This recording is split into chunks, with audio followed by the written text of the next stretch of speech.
Assalamualaikum and good evening. I'm Hamdan Amir. In the past 2 weeks, the nation had stopped talking about the upcoming general election due to the situation in Sabah. Now, does this mean that the general election will be further delayed?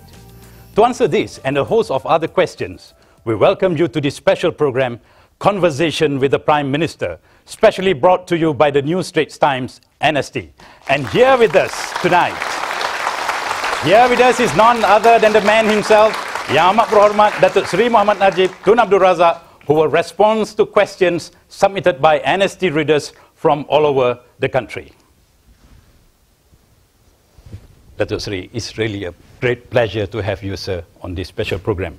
Thank you. Datuk Seri, Malaysians have been waiting for the general election for quite some time. I have to ask you, sir, are you ready now to call for the general election? I've been waiting myself. Well, you know, I mean, when we call for the general elections, first of all, it has to be predicated within the ambit of the Constitution. That's quite obvious, and we will do it within the context of what is allowable within the Constitution. But more importantly, when I took over office in 2009, you know, I introduced a raft of reforms for the country. Basically, we call it the transformation agenda for the country. We were set to really transform the nation because we wanted to achieve Vision 2020.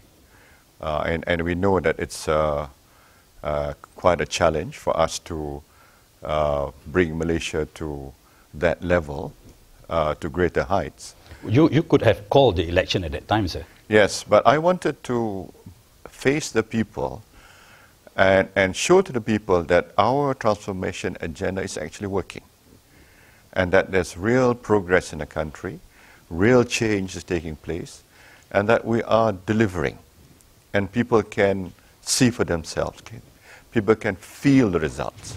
So I needed time, because as you know, when we plan things, between planning and execution and delivering, it does take time. But Alhamdulillah, I'm very pleased that the outcome has been positive. That's you know, the whole host of macro figures indicate that we've been able to achieve beyond our expectation. Within 4 years? Within 4 years. I mean, for example, the external global economy is so weak and uncertain. And Malaysia is able to perform in the sense that we're bucking the trend. I mean, look at the Eurozone countries. The economies there are contracting. Look at United States. They're talking about 1 or 2% growth. But Malaysia, last quarter, we achieved 6.4%. And I can quote you, I can reel off you know, the kind of statistics that indicate that we have built a very strong resilience in terms of our national economy. And when you talk in terms of benefit for the people, within 3 years, from 2009 to the end of 2011, our GNI per capita, you know, grew from 6,670 US to 9,970. That's roughly about 49%. There is no country in the world that has achieved that kind of result. So when we go to the polls, when we seek a fresh mandate from the rakyat, from the people, we are going on a very, very solid track record. We can show to the people that we've actually delivered to the rakyat. Rightly said, sir. The country is heading into the election on the back of a strong economy, rising per capita income, and low unemployment and inflation. These should be plus points for your administration. What will be your main message to the voters, sir? My main message to the voters is that the best is yet to come. They can see for themselves the last 4 years. The achievements have been quite remarkable. against a backdrop of a very uncertain global economy. Take, for example, the Eurozone countries. Their economies are contracting. America is experiencing 1 or 2% growth. But despite the weak external economy, Malaysia actually bucked the trend. Last quarter, we achieved 6.4% growth. For the entire year, 5.6% growth. And what is more remarkable is that when we started this process, 2009, our GNI per head was 6,700 US per head. After 3 years, end of 2011, the GNI per head reached 9,970. And that is a 49% increase in GNI income per head. No other country in the world has achieved that level of improvement in income per head. So, we're going into the elections based on a very, very sound track record.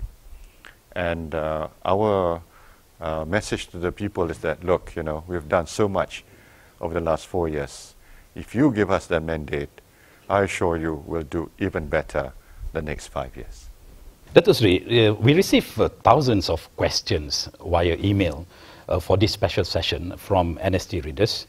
Now, we have listed some of these most popular questions. Now, with us tonight on this show are some of those who have submitted the questions. There are some who are not able to join us on the show. Now, I would like to read out to you, sir, a question from Mr. Bulbe Singh from Seremban, and his question goes, whatever the others may say, I know you will win, and win quite comfortably in the coming election. How do you think the Barisan Nasional BN will fare? I would say that we are cautiously optimistic. When I say cautiously optimistic, because when it comes to election, we cannot take anything for granted. Mm-hmm.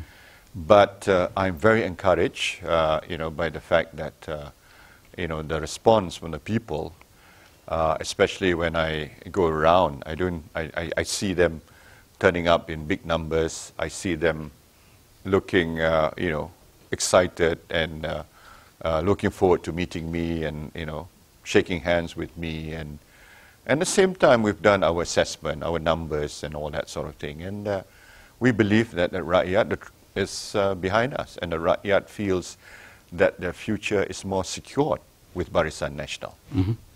All right, thank you, Datuk Seri. At this point, sir, please allow me to move closer to our audience, as I would like to take questions from them. Sure. The next question is from a reader who the NST has invited to be with us on the show. Now, let me invite him to put forward his question. Assalamualaikum warahmatullahi wabarakatuh, Datuk Seri. And salam satu Malaysia.